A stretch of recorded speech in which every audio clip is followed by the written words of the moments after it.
So what's up, Grow Givers family? JuJuan Buford broadcasting here, and definitely excited. It's my first time going live on Substacks. This is a new experience for me, and hopefully you'll find this information just as beneficial as I anticipated it would be. I had a conversation recently with a client and also a partner of mine. Let's just say the person's name is Bob to protect her identity, right? And Bob shared with me that he basically was frustrated because he saw other people performing well and better than him, comparatively speaking, and he felt like he was a failure, right? And it was a tough conversation to have because I want to see Bob win just like anyone else.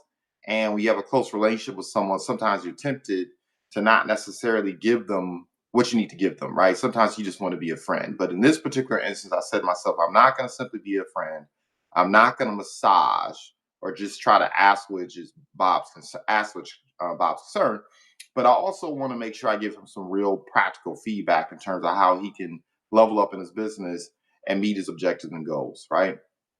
And so one of the first things I did share with Bob was simply this.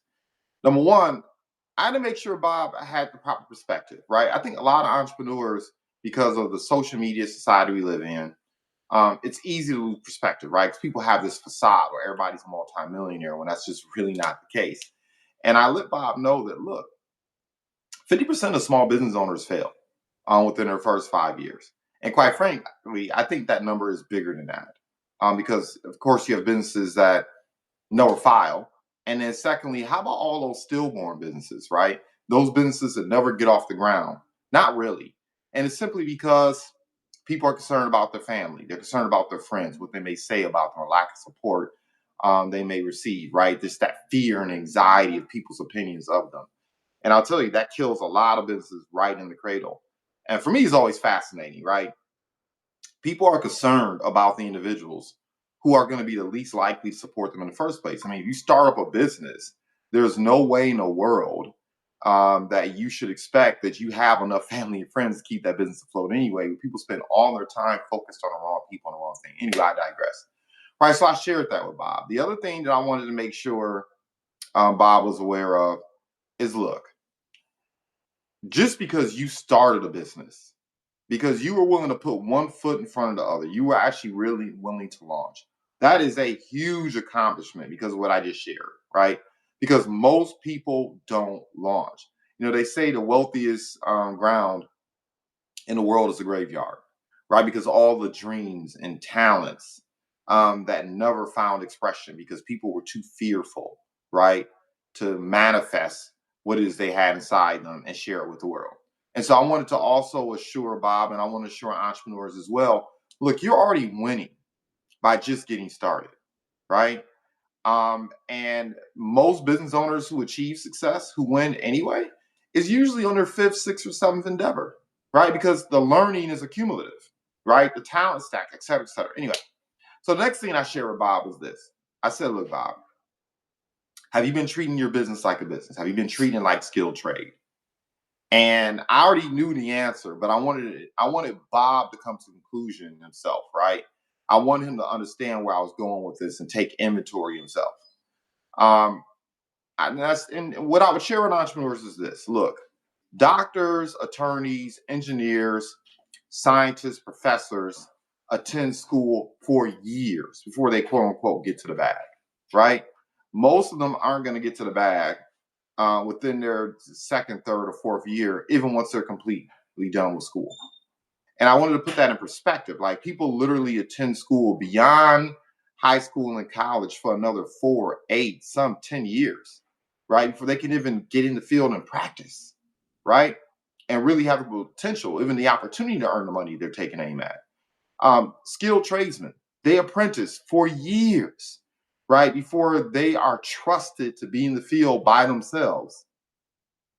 And that's even before they even have the acumen to start a business and earn the money they're taking aim at.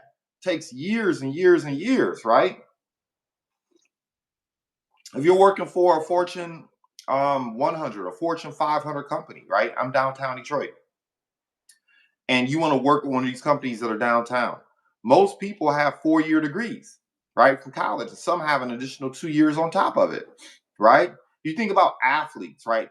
For me, it's always interesting to hear people criticize athletes for how much money they make. But if you take a boxer, most boxers who earn really good grown adult money, man, they've been boxing since they were 6 or 7. Same thing with basketball players. Same thing with football. I mean, they've been practicing their trade for decades before they even hit the field and get to exhibit what they've been working on, right? And so for me, what I shared with Bob is, look, is it not a false expectation that you expect to become an entrepreneur and within your first 2, 3 years become a multimillionaire or earn 6 figures when you haven't put in the time, right? Entrepreneurship is skilled trade. That's a lot of entrepreneurs I don't think realize. They just simply believe I have this ideal or I've seen somebody else do something, or maybe you have a particular skill or talent that somehow you're not got to learn a lot of different things along the way. Now, fortunately, in our business, we provide a safe space, right? Entrepreneurs in our business model can fail and not have to worry about the immediate consequence of failure like traditional business, right? In traditional business, you buy a restaurant or start up a restaurant, or you start up a food truck, or you start up a salon, whatever the case may be, and you don't get things right, you're falling behind. Right? You're going further in debt. Things can get real tight, get real bad, real quick. You can fall into the red. In our space, in our business model, that does not happen. Okay. And that's also a challenge, right? Because there's something called lost opportunity costs people don't realize when you're in an environment where you can fail safely. But there's trade-offs. And I shared that with Bob as well. Like, part of the reason why you're not having the success that you desire to have is because you may not feel the urgency either. Right. If you don't wake up tomorrow and don't pick up a client tomorrow or next week, it's not like your life's going to go to hell in a handbasket. It's just going to be is what it is, right? So having a sense of urgency is really important. But here's the real here's what I was really getting at, right? I asked Bob, how are you inviting people to learn about your business? And he pretty much told me to look. I send emails, I send text messages, and I post via social media. And I said, okay, interesting. I mean, these are all things that I do too as well. And I said, well, if you're sending emails and you're sending text messages and you're posting online, I said, are you setting up a follow-up call? Are you setting a follow-up appointment? Are you setting an opportunity to follow up with these individuals to find out what they like best? And Bob, of course, gets real quiet, right? And so what I reminded him of is, look, when I am sending someone information, I just don't splatter them with marketing content. I, number one, have some type of discussion, some type of exchange. 9 times out of 10, if I'm interacting with someone online, eventually I end up getting their phone number, and I'm going to call them up and I'd say, like, I'm going to invite them and say, look, I'd like to share, get permission, right? I'd like to share some information with you. Maybe not before you, but based on A, B, C, and D, the conversation we had, I believe could be really beneficial. If I were to forward the information to you, would you take a look at it? All right, so I received confirmation, number one, that they're going to take a look. And then secondly, I said, great, fantastic. Look, how soon do you think you can get around to it? Morning or afternoon? A day from now, a week from now, right? Tuesday, Wednesday, Thursday, Friday, whatever the case may be. You sure you'll get around to it by then? Right? I confirm they're going to get around to it by then. I say, great, I'm going to give you a call then. Or great, we can do a Zoom then. Or great, we can have interaction then. Why is this important? Because 9 times out of 10, if you send me some information with my busy schedule between work, kids, and everything else I have going on, personal life, all that fun stuff, if you don't set a date and time to follow up with me, if you don't like give me some type of date, something to aim at, right? 9 times out of 10, I'm not going to look at it. It's not personal. It's just when I look at my inbox today, there's a million messages. And I have priorities before you end up having a conversation. Yeah, I had things going on, right? That doesn't change because you forwarded something to me. So if you want to get on my priority list, you have to literally get on my priority schedule, right? So you get the point. And that's what I share with Bob.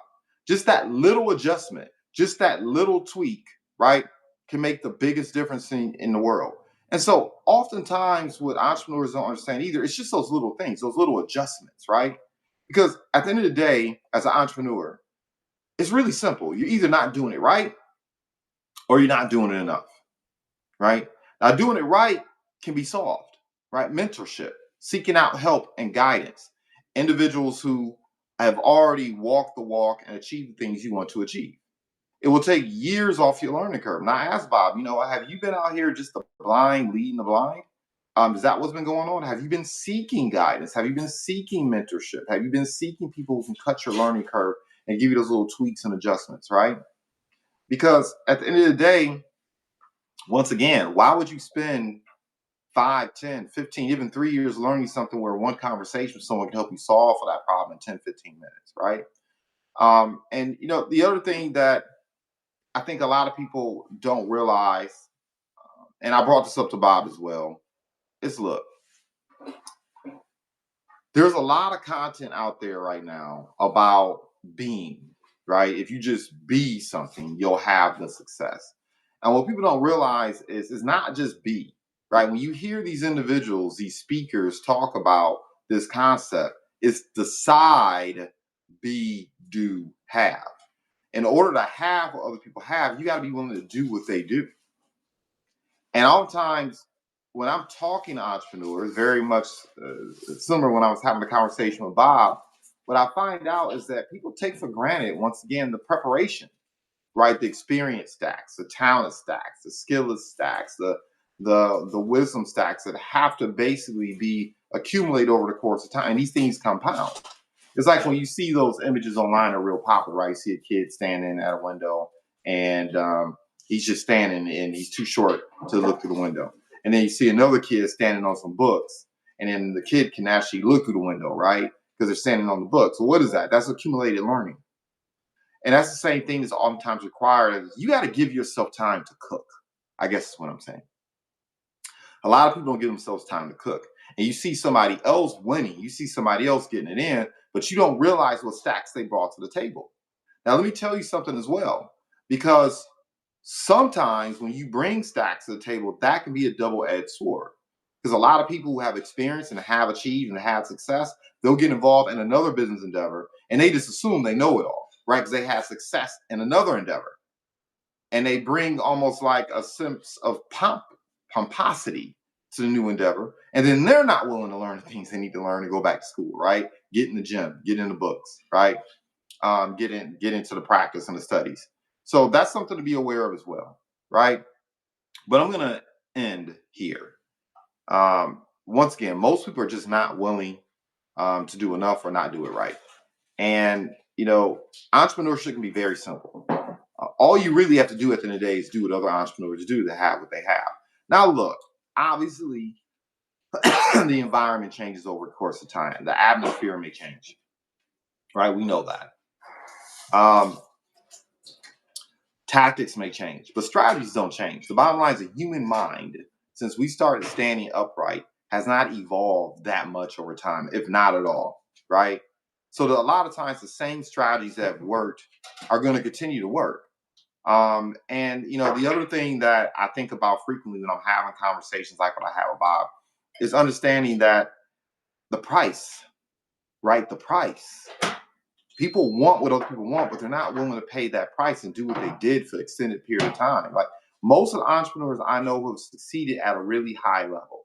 And yes, 100K plus is a really high level as an entrepreneur because only 5%. Number one, they say 50% make it beyond the fifth year. The real number is 90%, for real.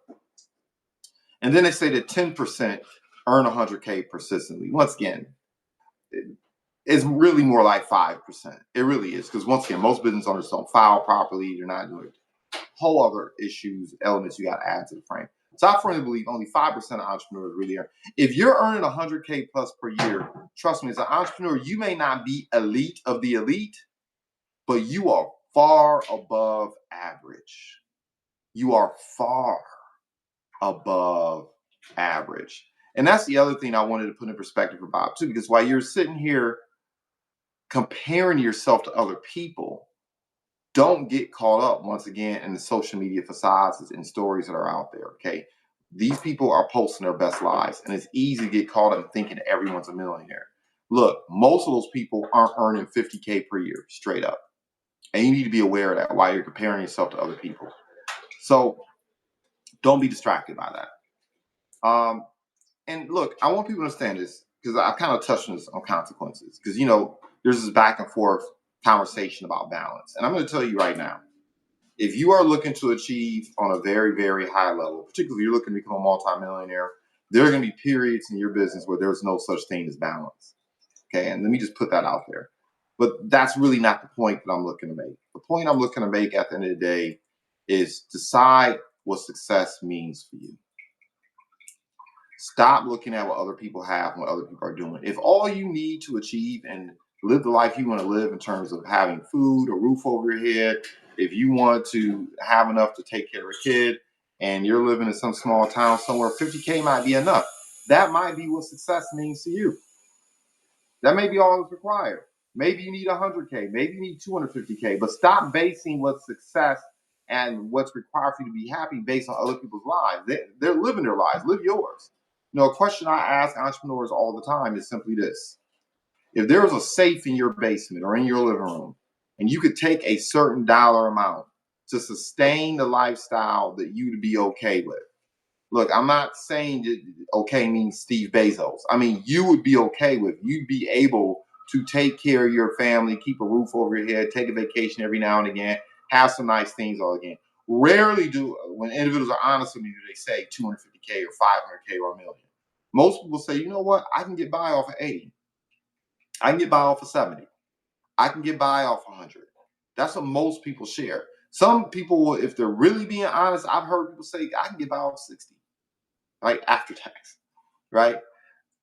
That's really the question you should ask yourself. And then reverse engineer that and ask yourself, what are the consequences you're willing to pay to get there? What's the price going to be like? What do you have to give up to go up, right? And live with it, right? And just know that, once again, entrepreneurship can be very simple. You're either not doing it enough or you're not doing it right. You get those two things handled, you're good. So with that being said, I celebrate success in advance. Goodbye for now.